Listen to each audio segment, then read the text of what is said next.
So as we look to the bass clarinet lyrical etude at the high school level, it's fairly straightforward.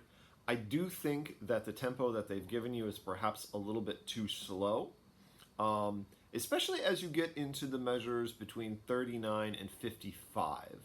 So I think that it's okay maybe to start at the indicated tempo, but certainly once you get into the body of the etude, there's room for some flexibility in the tempo, and specifically in those bars between 39 and 55 when you have all of this sequential material. I think there's room for some accelerando to help move that along. I think that the harmonic structure and the harmonic scheme of that section sort of dictates a little bit of push with the tempo.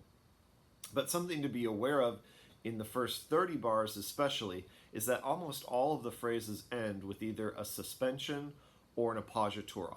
What that means is that as you approach your phrase endings for these first 30 bars, you want to make sure that the suspension or the appoggiatura gets a little bit of stress and that the release or the resolution has a bit of diminuendo into it. What that means in practicality is that when our phrases are done, it's almost always a half note and quarter note rhythm. And so we want to make sure that the half note is the note that gets the stress and the quarter note is the note that sort of gets de-emphasized as we go. We want to try to make 4-bar phrases all the way through here. And again, in those first 30 bars or so, it's pretty obvious about how to do that. But certainly from 31 until the end, we need a little bit of help because there aren't really too many obvious breathing spots. So here's what I would recommend for breathing from measure 31 to the end of the etude. So after the downbeat of measure 37, after the downbeat of measure 43, the end of bar 48, and the end of bar 54, in 58 after the half note, and in 65 after the dotted quarter note. That should be enough to get you to the end of the etude.